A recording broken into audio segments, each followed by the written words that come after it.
paid an extra 2 million baht just to have specifically this profile. But people do make mistakes. When they're coming over from Europe, they have this idea about PVC windows and also double glazing. You have to understand that the climate in the Asian countries is not the same as the climate in the European countries.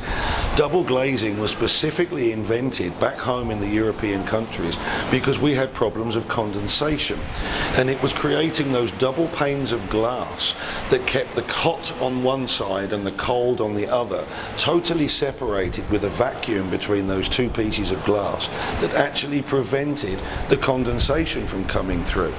But you have to think about the climate here in Asia. We don't have the same temperatures, we don't have the same climate, and quite honestly, it's not a problem of thinking of condensation over here. That's why most of the time you're only going to find Euro UPVC windows but with single glazing. But you will notice that the single glazing is tinted. Now the whole idea of the tinting is to physically reflect the sun's rays back out, which stop what they call the greenhouse effect. And it's the greenhouse effect that transfers that heat from the outside through to the inside, heating you up and fighting against your air condition.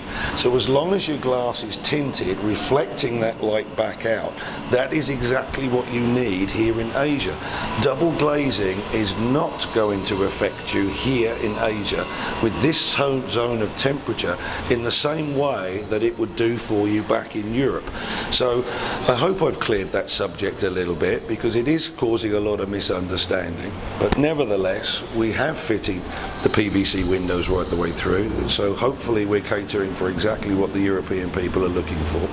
And there she is. In all of this series of promotional videos so far, I've taken you right the way through the construction, and I've shown you all the areas that most other developers are not going to take you to. In fact, on average, you're going to walk into a totally completed showroom, you're going to be talking to a salesman, not the builder behind the scenes, and they're probably not going to want to have any sort of conversation about the construction at all. My own personal point of view is I am a builder myself. I've been a builder for the last 26 years, a builder that has eventually become the developer at the top end. So in this series of promotional videos and building of the Tudor Court construction here, from my point of view, it was very important to show people where their money is really going behind the scenes. You see, the biggest part of your money isn't spent on the decoration or the nice kitchen or the nice furniture. It actually goes in all of the items behind the scenes. So by walking you through all of that construction and demonstrating exactly what the Tudor company goes, you know exactly where your money is and where it's been spent. Value for money is really in the construction and not in the finished decoration. Now, having said that, taking you through this construction right the way through up to this point, every time we film, Tudor Court is moving on that much more, and now for the first time I can actually take you through some of the finished articles. As you can see, most of the decoration is already done here. So I'm going to take you through the next 4 rooms which are at this sort of decoration stage. We're waiting for the tiles to come in, the furniture to be delivered in the next week or so, and then we'll film that again at a later date.